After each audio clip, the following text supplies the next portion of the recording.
Hello guys, welcome back to my YouTube channel Maniac Medico, and let's continue with pharmacology. And today we will be studying about cholinergic drugs. So what is cholinergic drugs? Any drug which induces action with relation with acetylcholine, and they have various other receptors. We will see how acetylcholine is synthesized, how is it degraded, what are the uses of acetylcholine, and what is the use of the cholinergic drugs in our day-to-day life, or how can we apply it.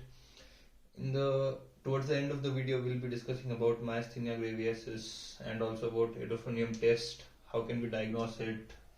So let's get started. So what happens is, first we'll start with synthesis, storage and destruction. So what happens is ATP plus acetate plus coenzyme A. When acetate activating reaction takes place, what happens is acetyl coenzyme A is formed. This, when a choline group is added to it, along with choline acetyl transferase, which is the enzyme, we get acetylcholine plus coenzyme A. So what happens now is choline is actively taken up by axonal membrane. So what happens is with sodium the uptake takes place. So sodium choline co-transport, like sodium and glucose co-transport also takes place. Similar way, sodium choline co-transport can also take place. And it is stored in the exoplasm or the cytoplasm, right, of the neuron. Now we will discuss about Botox. So what is Botox? You might have heard about Botox or botulinum toxin. So basically it is a type of toxin, but we use it as a drug also. You might have seen women or actresses, they go for Botox treatments in order to remove the wrinkles, right? So it cures blepharospasm, that is the twitching of the eyes, or spastic cerebral palsy, or wrinkles, as I told you. So this is the positive effect of Botox. I will explain you how it works.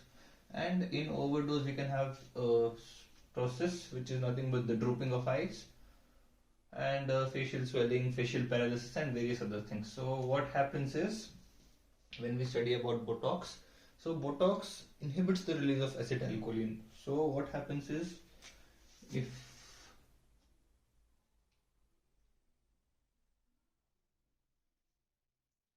this is a neuron, these are the dendrites, this is the synaptic knob, let's modify it. There is acetylcholine stored over here. Now this has to diffuse through the membrane and then go to the next receptor. Now what happens when Botox comes? This is blocked. So blocked by Botox. So it inhibits the release of acetylcholine, hence we don't see spasm of muscles, right? There is no contraction. Reason why? Wrinkles are removed, in simple words. So that's how Botox works. And talking about Botox, let's come to another toxin, which is also another black widow spider toxin. So it is from a spider. It is called black widow because after mating the spider eats up its own mate, that is the male. This is why it is called as black widow spider. Interesting fact about it. What happens over here? This induces a mass release of acetylcholine. So what we learned in the previous diagram was Botox was inhibiting it, but this induces a mass release of acetylcholine. And what happens is, after some time, acetylcholine gets exhausted, right? So we don't have furthermore acetylcholine, so hence there is inhibition of acetylcholine. And there is also hemicholinum, which also blocks the choline uptake. So this is all about Botox, how it works. Next is choline esterase. So what is choline esterase? So as we studied synthesis, storage and destruction. So this is the enzyme which basically destroys acetylcholine. Choline esterase destroys acetylcholine, or it hydrolyzes, in simple words. So we have two types, right? One is the specific, which is also called as the acetylcholine esterase, and the other one is non-specific butyrylcholine esterase. The interesting thing about this is found in our plasma, right? So butyrylcholine esterase is found in our plasma, and there is specific acetylcholine esterase. So both are responsible for the hydrolysis of acetylcholine. So interesting fact about butyrylcholine esterase is, we cannot inject acetylcholine directly. Why? because it is present in the plasma. As soon as we inject acetylcholine, what will happen? It will destroy, it will hydrolyze all the acetylcholine, hence it's of no use. Next is cholinereceptors. So there are two types of receptors. One is muscarinic, the other one is nicotinic. So muscarinic is G protein coupled. So they use various other pathways like IP3, DAG, and nicotinic pathway. Basically, they use ligand-gated cationic channels, right? So let's study in details about various types of receptors, that is nicotinic and muscarinic. So we will start with muscarinic, their actions on various other organs, effector organs to be specific, and then we'll come towards nicotinic. So muscarinic. So we have to know what is the stimulator of the receptor and what is the inhibitor. So muscarinic receptors, they are stimulated by muscarine itself. Muscarine can be found in certain species of mushrooms. Hence, if you consume mushroom, you can have muscarinic poisoning. And the inhibitor is atropine. So we know the antidote for mushroom poisoning is atropine. Well, atropine has various side effects like blurring of vision, rapid tachycardia, increase in blood pressure, and also dryness of mouth, and various other side effects. Hence it has to be, and also yes, in children below the age of 4 to 6, it can induce atropine fever, right? Because it prevents sweating. So what happens is our body sweats to cool down or to decrease the temperature. But what happens when the sweating is blocked? The body doesn't cool down, and hence there is a fever induced, which is called as an atropine fever, which is more common in infants and children, not in elderly people. But these are the side effects of atropine and atropine poisoning. We will learn about the antidote when we learn about anticholinergic drug, which will be in the next part. So where are the location? In the autonomic effector cells of heart, blood vessels, eyes, and various other organs, right? So there are 5 subtypes of these receptors, that is M1, M2, M3, M4 and M5, right? Out of which M1 and M3 are the major ones. M4 and M5, they are related, they are present in the CNS, which work with the release of the various other neurotransmitters. So M1, so this is the primary one, and like you can remember it always, M1, one starts from up, it's always in the CNS, right? So primary neuroreceptor in ganglia, enteric plexus is the one which controls our GI tract, central neurons of cortex, hippocampus, right? These are the locations of M1 receptors. What can they do? They can induce gastric secretion, relaxation of LOS or lower esophageal sphincter, and hence it can increase the bowel movements, right? Now let's learn about the agonist and the antagonist of this. So agonist of M1 is pirinzapine, right? And the antagonist of it is tilinzapine. So what happens, suppose a patient has problem with the contraction of the lower esophageal sphincter. So what can we do? We can give them the agonist of pirinzapine. If somebody has too much of contraction, if somebody has too much of relaxation, then we can give them the antagonist of it, which is tilinzapine. These are the name of the chemicals. Now M2. M2 is located in cardiac muscles and certain smooth muscles of certain glands, right? Okay, so what they do is they mediate the vagal bradycardia, right? They mediate vagal bradycardia. The vagus nerve, it is responsible for the heart. It's the 10th cranial nerve, right? And also autoreceptors of the cholinergic neurons. These are also present in the autoreceptor of cholinergic neurons.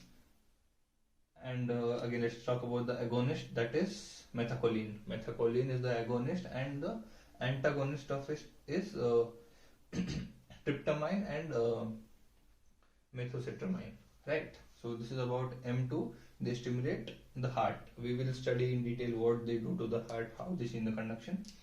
And the third one, which is M3, this is present in the visceral smooth muscles. So you can see them in various glands, right?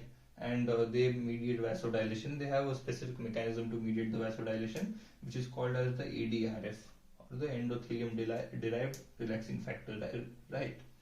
So what they do is they release nitric oxide. Nitric oxide basically causes vasodilation. Hence, that's how they work. So the agonist over is bethanechol, and the antagonist is liraficin, right? So let's come to the effector organs now. What happens is heart. So at the AV node, it acts at the AV node, the Purkinje fiber bundle of the Purkinje fibers, and what they do is they increase or decrease the refractive period based upon how they can decrease or increase the conduction, right? They increase the PR interval, they cause a partial AV block and also a hyperpolarization, right? And they decrease the diastolic depolarization. This is the mechanism how M1 regulates, M2 acts on the heart, right? Let's talk about blood vessels. So as it suggests, blood vessels. So M3 acts over here. So what they do is, as I told you previously, that they release EDRF, so which releases nitric oxide, which causes vasodilation. So acetylcholine basically acts first. Whenever there is change in the blood vessels, there is always change in the skin of neck, face, and the salivary glands, right? So here there is more of circulation of blood, and also certain calcium channels also. Now let's talk about smooth muscles. Again, M3 is responsible over here, and yes, certain amount of M2 also, right? In certain glands, not everywhere, but so it is controlled by M3. Tone of peristalsis of GI, they increase it. Sphincter relaxation takes place. Bowel movement is increased. So there is evacuation of the bowels. Detrusor muscles. So detrusor muscles, it's present in the bladder, right? So detrusor muscle is present in the bladder. So and also bronchial muscle. They cause a contraction over there, and this causes the contraction of bladder. Hence, the bladder is full. Urine doesn't get passed out. When it acts on the gland, what it does is parasympathetic. As we know, parasympathetic increases the secretion, right? But they act on M2 and M3 because yes, M2 is not just present in the heart, but certain smooth muscles or certain glands. But there is a catch here.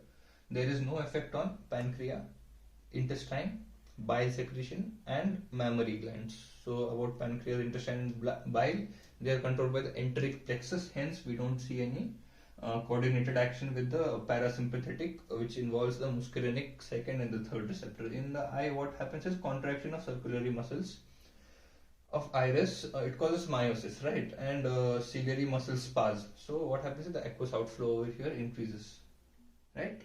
So so with this we have completed how they act on the various different organs for muscarinic receptors. Now let's come to the nicotinic receptors. So what happens in case of nicotinic receptors is, again, they are induced by nicotine itself. Nicotine can be obtained from tobacco. As we all know, nicotine, reason why people abuse tobacco for the various effects they get on various organs. And it is blocked by tuberculin or hexamethonium, right? Now there are two types. There is NM and NN. NM is nothing but it is present in the neuromuscular junction, nicotinic receptors in the muscles. So in skeletal muscle end place and is stimulated by phenyl trimethylammonium (PTMA). It causes contraction and is blocked by tuberculin. So this is the antagonist, this is the agonist. In case of NN or in the CNS, in ganglia cells, sympathetic and parasympathetic, adrenal medulla, they are stimulated by they are stimulated by dimethylphenylpiperazine or DMPP, and they are inhibited by again hexamethonium, which blocks the primary pathway. So hexamethonium works with three pathways, right? There are three phases in which it works. We will discuss about this also in anticholinergic drug, how they are blocking it. For now, we are interested only in cholinergic drugs. So where can these act? As NM and NN, the name suggests, in the skeletal muscles and in the CNS. So in the autonomic ganglia, what happens is both sympathetic and parasympathetic are stimulated. Increased dose of acetylcholine given after atropine causes tachycardia, right? Atropine on its own causes tachycardia. More of acetylcholine can cause tachycardia. There is rise in BP due to sympathetic ganglia and release of catecholamines such as adrenaline, noradrenaline. In skeletal muscles, antiphoretic application, that is when we use charge or electricity to apply acetylcholine or various other forms. So this causes contraction in the muscle end plates, right? And intraarterial injection causes twitching and fasciculation. Intravenous, there is no effect due to acetylcholine esterase, the hydrolyzing enzyme, or also butyrylcholine esterase, which degrades the acetylcholine. In CNS, a direct injection given into the brain causes arousal response followed by depression. So initially the patient is aroused, he is arousable, and after some time the patient has depressing action. Not in depression, but his vitals go depressing. This is the difference between depression and depressed action, right? So This is the basic, what do I say? We can say that this is the basics of cholinergic. We will discuss about certain drugs like pilocarpine and other muscarinic agents, right? Like arcoline also, and also we can talk about anti-cholinesterase drugs, and also about organophosphates, their poisoning, and also about myasthenia gravis, where we use the edofonium test.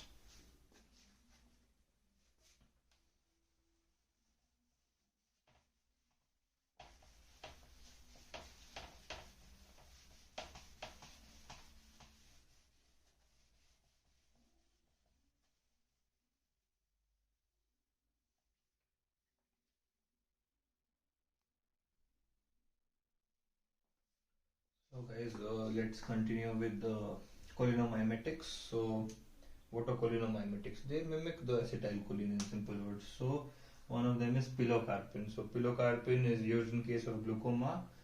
It causes meiosis, right? Uh, so whenever pilocarpine is given, it increases sweating. Meiosis, for your information, is contraction of the eye. It causes contraction not of the eye, in the eye ciliary muscles. It causes the contraction, right? That is called meiosis. And the reverse, which is dilation of the pupil, which we refer to, is called mydriasis. Atropine causes mydriasis. This causes meiosis. So sweating, salivation, and small dose, the BP decreases because of muscarinic action, and at higher dose, the BP as well as the heart rate increases. That was about pilocarpine. Now let's talk about acetylcholinesterase, anti-cholinesterase, sorry, which protects the acetylcholine from the cholinesterase enzyme. So it inhibits acetylcholinesterase and protects acetylcholine hydrolysis. Example of one such is, it is a quaternary ammonium compound, which is neostigmine, which is used in case of myasthenia gravis as the first line of treatment. And also there is physostigmine. Physostigmine is used as an antidote for atropine poisoning. I will explain you what is atropine poisoning, what are the symptoms when we come over here, right? And also there is pyridostigmine. It is a drug which resembles neostigmine, but it is more potent and long acting. As in, what do you mean by more potent? For the same amount of dose given, this drug acts better compared to neostigmine, right? Next is talk about myasthenia gravis. So it is an autoimmune disorder where the NM, or the nicotinic receptors which is present on the skeletal muscles, are destroyed. So what happens is, the T cells, they kill the receptors because of autoimmune disorder. So what happens, it either reduces to 1/3 or even less. So neostigmine, as I told you, is the first line of treatment. So what do we do? 15 milligrams orally every 6 hours plus atropine in order to prevent muscarinic side effects. It can also be treated by thymectomy. We can remove the thymus.